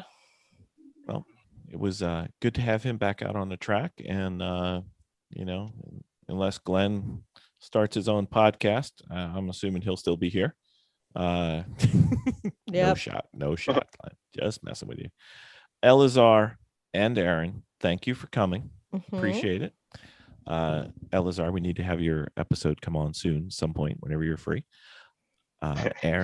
Aaron, you have received your parting gift, and Elazar, I'm going to need your address because I have some stuff I have to ship out to you. So, okay, it's not a problem. We'll get that out to you. But I wanted to thank you guys for both coming. That was great fun racing with you guys, and hopefully you had a good time. Yeah, absolutely. It's a blast. Thanks for having us. Same, absolutely. No worries. Let's do this again. Yes, it was an awesome weekend. All I have to say is picture this. I don't know if you've been there yet, Ginger Bob, but I know Aaron has. Picture that truck making the sharp right-hand turn going up the hill in New Hampshire. Just imagine the joy. It's fantastic. You pass cars that you have no business passing. Of course, they pass you in the bowl, but that's different. Whatever. But hopefully, we'll be able to do this again. I'm sure it's a lot more fun than driving a front wheel drive car up that hill at New Hampshire. That's not fun. No, no, the truck just digs in and goes vroom, vroom, because it's all torque, no horsepower. So it loves that hill. So anyway, that's probably the truck's best track, I think. Could be. Anyway. Yeah. So it's good. It's definitely not Road Atlanta. Is not the truck's best track. That's all I know. Oh, where were you guys running out of gear on the front straight? About halfway down. Yeah, start finish line. Start finish ish. Yeah. Yeah, that's about right. Yeah. You just really want to throw it into fifth. You just can't. Well, you can. Once. And only once, yeah. Once, yeah. So there's that. But anyway, well, to everybody we got to see, we did get to see the Formula SAE team from Penn State. They came by. We gave them some swag. I went out one time on Saturday and gave out T-shirts as a bargain basement sale. If you didn't get one, let us know. We still have some. I found more. We're dominating with Dawson T-shirt spreaders. So, got to get Ben out there. And, with this T-shirt, you're guaranteed to dominate with Dawson. So thanks to everybody on the team. Had a great weekend. Thanks to all the other teams. Thanks to the track workers. Thanks to Lemons. Thanks to everybody who races with us and soon to be racing with us. You will be friends at one point. And I hope everybody had a great weekend. Thank you, everybody. Bye. Bye. Bye. Dominating with Dawson. It's Ben Dawson. I've heard about no. you. You're the guy with that no. cool T-shirt that says "Dominating with Dawson." I don't I have heard one. about I that don't, T-shirt. I don't have a T-shirt that says that. I have at least 3 that say that. That's right. With more on the way. Yeah, I've already stuffed the smallest one into Nora's like PJ Jora, just hoping like when her mom opens, like, what is this? I'm like, put it on the child. So for those playing the Garage Heroes and Training home game, we made some shirts that have "Dominating with Dawson" on them, and they're quite fun. We sent them to Ben as a surprise. I was shocked to say the least. It was pretty funny. Yeah, Jennifer had this great idea. She's like, send him to guys that he works with and have them walk around the plant wearing them and see how long it takes for him to see them. That would have been great too. And I would have if I just knew one. That's all I needed. I was going to get Danielle involved as an accomplice. That would have been smart. No, nobody can know the people I work with. I'm not even sure. Like, I can't even picture where they live. They're all just weird entities to me. We just all show up and make boxes. We show up, we make boxes, we leave. We don't talk. The boxes stay at boxes. All right. That's right. Ben Dawson of the famous "Dominating with Dawson" T-shirts. I have a question for you, sir. Let's hit it. So most of us, everybody that I know is not able to drive more at the track than they do in their daily lives. Right. That's a real shame for all of us. It is. So we were trying to come up with ways and things that we can do when driving in our daily driving lives, which, while safe, would help us with driving on the track. Like maybe some drills. Hit your apexes. Hit your apexes. Every corner has an apex. Be there.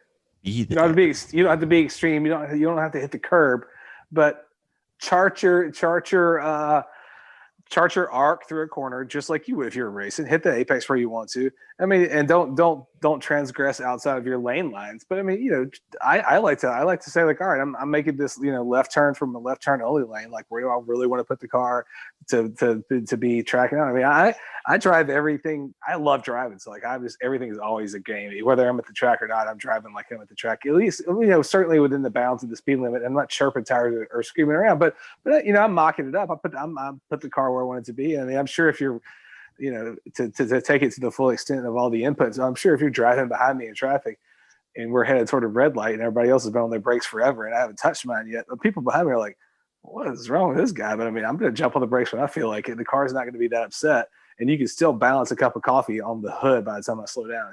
I'm not doing anything extreme. I'm just doing it a lot quicker and more efficiently than everybody else. But I mean, I'm practicing, still using my brakes briskly when I'm driving, and I still try to, you're still thinking about principles that you do on track. Like, you turn in earlier than you would think anybody would. And you sort of learn that through track driving and sort of, you still kind of, I like to sort of maintain the same kind of rhythm. And I'll tell you what, I'm hell on an on-ramp. Mm-hmm. I'm crazy on the on-ramp. nobody's looking, and I can hit the speed limit, get on the on-ramp is 50 or 60. I'm doing all that if it'll let me. But so I mean, I test to play around with grip a little bit. If there's nobody else in the car and nobody's looking, and it's somewhere where you're not going to get in trouble. You're not going crazy. But yeah, I mean, I at least for me, I left foot brake. If I'm not shifting gears, I want to left foot brake when I'm on the street. And I'll even do, if I'm driving a stick, I'll heel toe and rev match and stuff, on the way down, on the way down to a stop sign. I'll do that just to kind of keep the muscle memory working. Mm-hmm. I don't think it's great on equipment, but I mean, there's always equipment. Ladies, any thoughts, any questions, any ideas? I mean, I pay attention more on the road, mm-hmm. and think about stuff to do that would apply to the track. I mean, not that I do it often, but I do. I'm cognizant of it. Like I pay attention to it. So has starting your HPDE and your racing, has it improved your daily driving? Absolutely. You can't help it. You can't help but get better at your everyday driving once you've learned how to drive it at a way higher level. I think the biggest change has been I pay more attention to everything around me, because I guess driving for so long, A lot of people just get in the car and it's just so routine and they're thinking about other things or, you know what I mean? Like, it's just, you're not even thinking anymore about driving. Right. You just do it. So like, I think now I am more focused driving because of racing and the HPD. Yeah. More aware of, approaching a turn, or I'm more aware of the people around me. Yeah. I'm just more aware. Yeah. I bet you've learned to read other cars' body language. Like, oh, but this person has no idea I'm out here. I better like watch out. Like, Yeah. At least for me, I'm always kind of reading gaggles of cars and kind of figuring out like, all right, this guy. If I'm still trying to kind of roll through at the speed limit but go fast, like you try to work through traffic that's going slower. I'm always trying to find like a pathway that's kind of get me not have to touch, not have to get off my cruise control. Stuff like that. And I think a lot of that flows from race traffic, where you're like, kind of learning how to read the flow of traffic, read what everybody's doing and how people are behaving. I think a lot of that translates to daily driving traffic. Mm-hmm. What about you, Miss Vicki? I have a tendency when I get off the track to still drive like I'm on the track, but not fast. You're just so it's just like you're on the track. Right, but I end up kind of passing Sometimes. cars. Sometimes. So just go right past sometimes. Passing cars, kind of like, yeah, and then I end up hitting apexes, and I can't. It's really hard to get out of the mode. I do it too. There's definitely a law against driving outside the bounds of your lane, but within your lane, hit some apexes. Kind of try to make a point of being really exact with where you put your car, whether you're on the street or on the track. Your lane is a very narrow track. Yeah, exactly. I mean, I don't really step out of bounds too much because I'm not ever trying to get pulled over for any reason. But yeah, I play around. and try to stay sharp. So one thing that we didn't talk about that I do a lot is when I'm daily driving, I am trying to look as far down as I can, just to get in the habit to kind of peer around the corner or look down the highway or look through other cars or never follow other car path, because on track that's just bad thing. So using your vision, playing little vision games. I was watching a YouTube video with the guys from O'Neill Rally up in New Hampshire, I think. When it's safe, when you're driving, they'll practice their left foot touch by driving, even if it's an automatic. Just use your left foot for everything. Yeah. Oh, yeah. I'm driving a friend's car right now. The X5 Alive with the 6-speed is getting some rehab from somebody who's way more professional at this stuff than I am. So yeah, I'm driving a friend's Honda Accord with an automatic. Every time I sit there at a red light, my left foot is sitting on the brake, because when I see that green flag drop, I'm John Force, buddy. Boom! Every time I use the brakes in that car, I'm using my left foot. It's weird. I went and did a champ car endurance race at NCM, and we had to go hunt down a part. Like, we tried to go see like the Holly. I think it's Holly, like Holly Carbs, that kind of business. I think they're in that town or something like that. We tried to go to the warehouse and actually get a part, and it was like one guy working the phone was like, "I'm not coming to the door and getting you jacked." But anyway, we drove over to the Holly place to try to get parts for this guy's fuel pump or something that we were trying to race his car. And so we're driving over there in my rental car, and he's like, "Did you just left foot brake the rental car?" And I wasn't even thinking. I was like, "Yeah, left foot brake everything. Like if it's something that you use on track, do it all the time." Right. So if you're driving an automatic, use your left foot for the brake and the gas. If you're driving a stick, use your right foot for the clutch. You can just get more talent, more skill, at more touch with your feet just by putting them in awkward positions. Yeah, try different stuff. It's a good time to try it on the street. People always say it's a good time to learn how to left foot brake is on the street. You get to stand the car on the nose the first few times, but you can build some sensitivity for it when it's not as crucial as like, oh, I'm going 150, and I need to get down to 50 before I can turn in. Yep. That's it's good. It's good to learn some of these things in a low stakes setting, like on the street, if it's not disruptive or unsafe. Yeah, like if there's kids playing kickball on the street, it may not be the time to practice your left foot braking, but or if you're screeching through the industrial park where I work between break times when I know nobody's gonna be in the parking lot, and there's just times where you can hang it out a little bit. A little bit. Yeah, a little bit. And never forget, best place to practice your heel toe, on the street. I was gonna say in a parking lot. Yeah, on the street. Yeah, sure. Just all day long. There's nothing stopping you. Yeah, it's true. I do it. I feel like a nerd because I catch myself doing it all the time. I'm like, yeah, you don't need to be doing that. But I mean, I do need to be heel toeing, even if I'm, pulling down to a stoplight on an interstate exit. I'm still going to do it just because it's good practice and it keeps me in good form for racing. I know so many people who show up for their first race in a long time or their first track event, and they're like, they're so rusty. They have to have the first, their first significant part of their time on track, whether it's in competition or their first DE session, just kind of trying to remember where everything is because they don't drive something that helps them keep staying in good practice on the street. Speaking of which, my personal favorite drill that you can improve your skills on by driving it daily, drive a manual. Oh yeah, please drive them. If you're going to race a car that has a manual, drive one every day. It makes things so much better. Just ask Jen. Yeah, that's true, right? I mean, that was a big help for you getting going at all. Somebody just sent some benefactor sent you a manual street car to drive around, right? Yeah. Pretty nice. Nothing like it. It's a great theft deterrent too. It is. Nobody can steal your car. Yeah. Cool.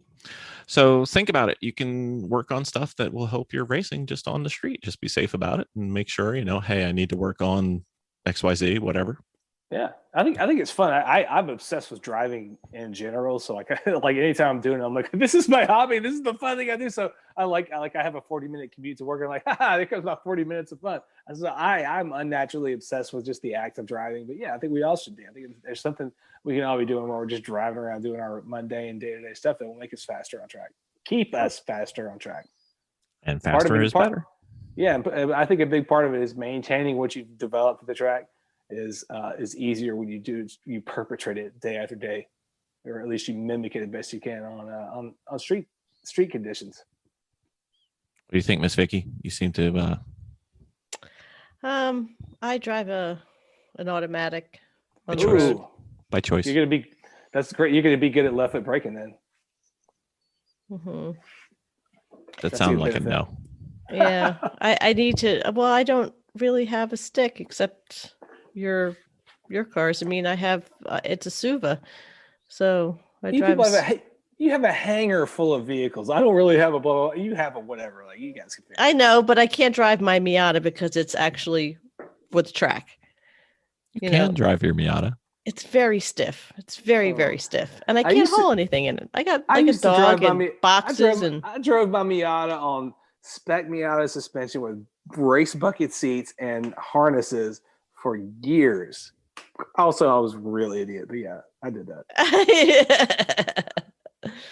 It's not like she's got a DOT approved harness that she could use. Oh, she does. I do. It's registered. I used to drive around harnesses that I'm pretty sure were illegal. And got pulled over and stuff like that. Nobody ever talked about it. Yeah. Miss Vicki, you can take your car for just a day. You don't. Okay. All right. After I put it back together. Or you drive that automatic and you just become a demon left foot breaker. That's right. Do you ever left foot brake in your Volvo? Whatever you're driving every day, Vicki, anybody listening, anybody within the sound of my voice, whatever you're driving has value for developing skills or maintaining skills that you picked up at the track. So whatever you're driving, something that some part of it, your track experience will correlate to what you're doing every day, and you can kind of maintain something. Even if it's just how you brake, come up to a stoplight. Every car has brakes. You know what I mean? So there's always something you kind of be working on and being cognizant of all the time on the street too. Mm-hmm. You get a lot more practice on the road than you do at the track. Yeah. I bet people riding with me for the first time is a bizarre experience. Like, this guy's so weird. What is he doing? But yeah, I mean, I think you have to do. I keep up with that subject because it's fun, but I think you have to. Yeah. And it only helps. And you know what the best part about driving on the road is, as opposed to driving on a track? It's so much cheaper. It is. So much cheaper. Anyway, take advantage of what you got. That's right. True. Use it or lose it. That's right. We used our Dominator with Dawson too. Mm-hmm. Used it up. We used it all up. We did. That's all of it. We used it all. We are left foot breaking this Dominator with Dawson to an ending. Boop. There we go. That's right. Thanks, Ben. Woo!